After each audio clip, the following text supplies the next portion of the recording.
Well, we spoke about the heavyweight division last week and the lack of clarity around what the fighters are going to do and who's fighting who. Well, I spoke to a lot of the fighters actually on Saturday night, and guys, we seem to now starting to understand where these fights are going, how they're happening, who's up with who. It's going to be interesting. Let's start with Agit Kabayel. I caught up with him on Saturday night. General Chen, I come first about I come fighting home. We come back home, but after we will see, you know. I say I can fight everyone, but first about I make a homecoming fight in Germany, and after we watch what is the situation. You know, he says this, why? I can fight with Daniel, why not? In UK or in Germany, I think this is a good fight for the fans, you know. You know, I had trash talk, but I will not make trash talk, but I think for the fans, this is a sport competition, you know. I think he fight 2 times with Usyk, he fight 1 time with AJ. Why not? He fight with Kabayel. Well, what we do know is that Agit Kabayel is boxing January the 10th out in Germany, a homecoming, and he will defend his WBC interim title. Now, where do you think this one's going, guys? I know that Daniel Dubois, who I spoke to there as well, said, I want to fight Kabayel. I'll fight him in his place. I'll fight him here in England. Is that a reality, first of all? And where do you think it's going to go? Duke, I'll throw it to you first. Personally, I think Kabayel's all wrong for Daniel Dubois. Kabayel's not a comeback fighter. That's not the sort of guy you look at and you go, you know what, I'll take him as a comeback fight. That guy's world class, and he will be world champion one day. I think he's all wrong for Daniel Dubois. Dubois needs a soft touch. He needs to get a few rounds under his belt, someone he can do some rounds with. You know, maybe blow out, maybe, you know, after 6, 7, 8 rounds or whatever it is. But Kabayel's all wrong for him. But Paul, what's your thoughts on that? Because, like, listen, Daniel said, look, I'm ready to fight, I'm ready to go. And we know that Frank Warren's controlling most of the heavyweight division now. I mean, the names he had there at the show were just quite insane. And everyone now is getting itchy feet. Everyone wants to box everyone. We know that Alexander Usyk is holding those titles, but they will fragment, and the fighters want the opportunity. I mean, classic example, we got a WBA interim against a WBO interim. They both could have waited it out, but they boxed each other. So that's, you know, we are getting the fights that we want to see. So Daniel Dubois versus Agit Kabayel, that's a reality, right? I think Duke hit the nail on the head. I wouldn't go anywhere near him if I was Dubois at this stage. He's just coming off. But he said he wants it. I know. Yeah, but sometimes you'd be a bit foolhardy. He wants it, but I don't think. Yeah, I don't think he's ready for it. And I think just go and have a bit of a touch. There's enough names in Britain that you could fight against. Get yourself going again. It's a stacked division in Britain and around the world. There's enough heavyweights in and around the top 20 that you can fight in Dubois and relatively beat well. But I think there's nothing wrong with having a little bit of a comeback fight after you've just had a loss on the biggest stage. Where would you go, Duke, with like Daniel Dubois right now? Like, 'cause he wants to get back in the mix. He says he wants the best names. But if you were looking after him, where would you put him next? Like, you talk about warm-up fights. Like, what sort of calibre of fighter are we talking? Fraser Clark? Somebody like that? Fraser Clark? You know, he doesn't need a marquee heavyweight to come back against. No disrespect to Fraser Clark, but Fraser Clark's level, for me, is the British level, British standard level. So that would be an ideal kind of fight for Daniel Dubois to come back against. You know, he doesn't need a hard fight to come back with. You know, he got his face wiped on the floor by Alexander Usyk. We don't know the psychological scars. So what he needs now is to get his confidence back, get some rounds under his belt, and then we see where he goes from there. I think a good thing is, though, that we are now getting the fights in this heavyweight division that we've all craved for so long. The politics of the sport now gone out of it. Most of them boxing under the DAZN banner, you know, the 60-40 splits and who was going to get what. That's all gone now. So as boxing fans, we're all winning, aren't we? Sure. Now, a guy that I spoke to on Saturday night as well, and I'll talk about that in a minute, but let's catch up with Tyson Fury and see what he had to say last week. Train as hard today as I would do in camp. Do you know what I mean? If I'm training for a world title, I don't train any harder than I am now. Like, I'm training 3 times a day at the moment, going for a run, 4-mile run in the morning, could be anywhere between 4 and 10 miles. I come in the afternoon and do a weight session, body part, whatever it might be, shoulders, back, legs, whatever. And then in the evening, I'll come in and do 10, 12 rounds of boxing. Non-stop? It's non-stop, really. So I haven't lost my fitness. So I know I've only been retired 11 months or 10 months, whatever it is, but there's no Gypsy King in this life. Just a normal retired life. The Gypsy King's dead. Do you know what I mean? It's not, he ain't a thing anymore. Gypsy King only come to light around the massive events and boxing. It was all boxing based. And now I don't do any boxing anymore. Well, the Gypsy King is dead. You get to a certain level, a certain point in your life and career, and it's not really about anything else anymore. You've done everything you wanted to do. You've achieved everything. Like at them points, like the last 5 years of my career, I've been 2-time world champion. I made enough money to retire on. It's like, it doesn't, anything now is a bonus, you know what I mean? So like, I've not really spoke to Usyk since the fight, but yeah, I know he's said some stuff, like not negative stuff, like good stuff, like he wouldn't mind a third fight. Obviously, it's a big payday for him, isn't it? And for me also, but it's just like, for me now, what's the point? Like, if you give me another 100 million, what am I going to do with it? Like, it's not going to affect my life at all. It won't affect my kids' life. It won't affect their kids' life. It was interesting what he had to say then. I caught up with Tyson on Saturday night and I asked him that question. I said, listen, are we going to see you back? You know, we want you back. And he said, you know what, Spence, I've done it. I've been there, seen it, got the T-shirt. You know, I'm 37 years of age. I've got a wife, I've got kids, and now I want to live my life.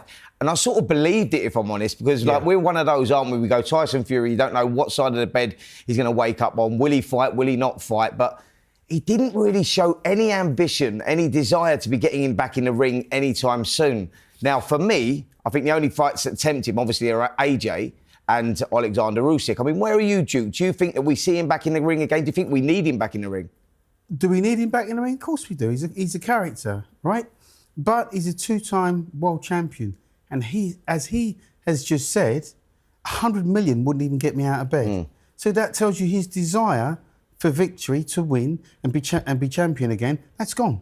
And once it's gone, it's not coming back. It doesn't come. You can't reignite that fire once it's gone. All the fire's been burnt out now. He's had the big fights. He's had the big stadiums. You know, he's been a world champion not once but twice. You know, he's got a stack load of money. What does he want to fight for? Paul, Duke's got a valid point, hasn't he? It's like when the, you know, like really with a fighter, you go, look, the fighters are the first ones to know it, but the last ones to admit it. And Tyson Fury now seems to be admitting that the fighter's left him. So you go, the temptation not for money. Obviously, look, for modern eras and then cementing those, we want to see Tyson Fury versus Anthony Joshua. And they're at the stage of the career. Outside of that fight, for me, Paul, I don't think there's any fight for him. No, and I think there's been signs there from the Ngannou fight that it is towards the end, and there's no shame in that. He's had an unbelievable career. What he's just said there is that should hit home. I've always said I don't understand these fighters like Canelo. Maybe because that's why, because I didn't do what they did. But your Canelo, your even Fury, Joshua, you've got 100 million quid sitting in the bank minimum. An offer of another 100 million isn't going to, as you just said, isn't going to really affect him. But I don't know how they get out of bed anyway to go to the gym every day and put the bodies through what we have to put. I've got a sling on from mine. Mine wasn't even near what theirs are. You put your body through hell every day in the gym, as he's just been saying, in retirement, he's still training 2-3 times a day. To then get up for it to fight another man who's got just as much hunger as you and desire as you and skill as you, it's very difficult for them. And the old Marvin Hagler saying is, you know, it's tough to get out of bed when you're wearing silk pyjamas. They're all in silk pyjamas, but they're still getting out of bed and doing it. I respect and admire them all so much for that. But there's a stage where if you are showing your age, which I think he has done a couple of times, and I mean this from a place of love for him, there's no point in risking it. You're a long time retired, spend the time with your kids, enjoy your kids, keep your faculties about you, because it's a dangerous place to be, that boxing ring, when you are showing signs of age. Well, there's two fighters that I caught up with on Saturday night that have put their bodies through hell and have been there and back, and they are coming in, they're in the twilight of their careers, and that's Derek Chisora and Dillian White. Let's hear what these guys had to say. Great fight, you know, I wasn't planning to fight till next year, but I thought, you know, let me start training, get myself in shape a little bit, because heavyweight boxing, you never know what's going to happen. And then one day I wake up and my phone ring, hey, you want to fight Derek Chisora? I said, yeah, I said, why not? You know what I mean? I've never been scared to fight anyone, never turn a fight down, so why not? I'm not getting any younger, so why waste time? Go and fight these young undefeated guys when there's proper fights to have, you know what I mean? I take it one fight at a time and see how I feel. If I blow Derek Chisora in a round, I'm not going to retire in that, you know what I mean? If I struggle with him and lose over points, then I have to think of retirement. If I go out and blow him away in good fashion. Derek's a warrior. Derek's a tough man. He's hard and a tough man. If you stand in front of him and trade with him, he can knock anyone out as he's showing. He put Joe Joyce down, you know what I mean? You know, and he put Wallen down. These ain't punks. Yes, that's what we were cooking. You know, it's my last fight. So I figure I want to give the public exactly what it was meant to be. Gerard Miller, and I say, you know what? People want to see me and Dylan, you know, third one in Manchester. Let me tell you something. Manchester on the 13th of December. Watch this space. Thank you. God bless you. Well, Duke, if the first two fights were anything to go by, I mean, that's not a bad way to end your career, is it? I mean, one, if we believe Derek and it's his 50th and out, and I think that it is, to be fair. He's had a long career. But Dillian Whyte, perfect dance partner for both of them? Absolutely the perfect dance partner for both of them. They're both past their sell-by dates. They're both, you know, very proud men. And we saw in Dillian Whyte's last fight what we thought we had left. He got blown out of the water by Moses Itauma, right? And, you know, Derek Chisora just keeps proving people wrong, time and time and time again. You write him off, you say he's finished, he's washed up, he's over the hill. Then he knocks somebody out.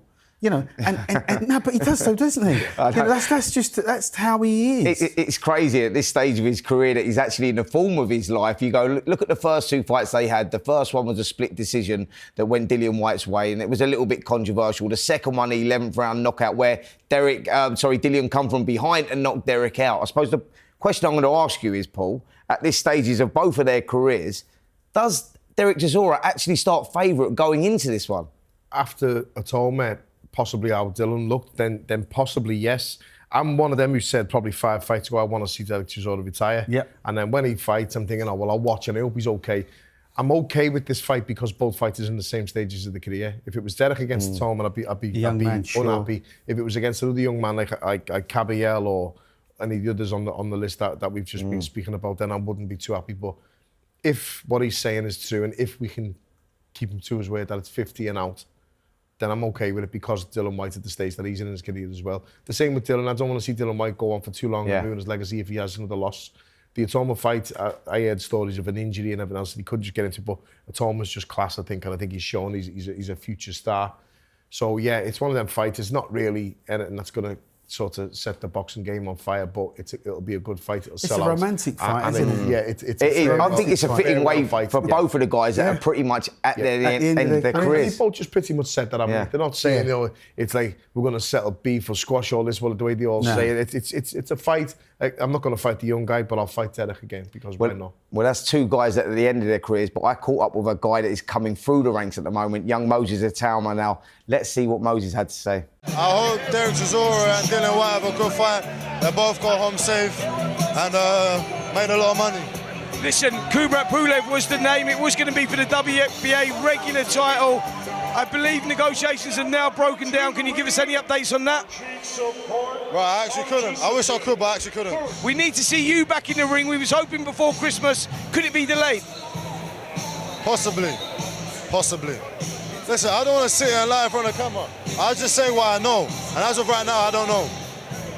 We seen Tyson. If you see me post a flyer, post a poster, know that's real. Anything else, just noise. But you're ready to go right now, right? Of course. Kubrat Pulev was the name. December the 13th, Manchester was the date. That seems to be in doubt now, Paul. I don't think we see him out this year, do you? Probably not. I think every fight he has from now on is going to be very carefully detailed and looked after and matched in the right way. And they have to pick the right opponents for him. It's okay blasting through these people, but once you go past one, you can't come back then, in my opinion, and especially with a kid like him.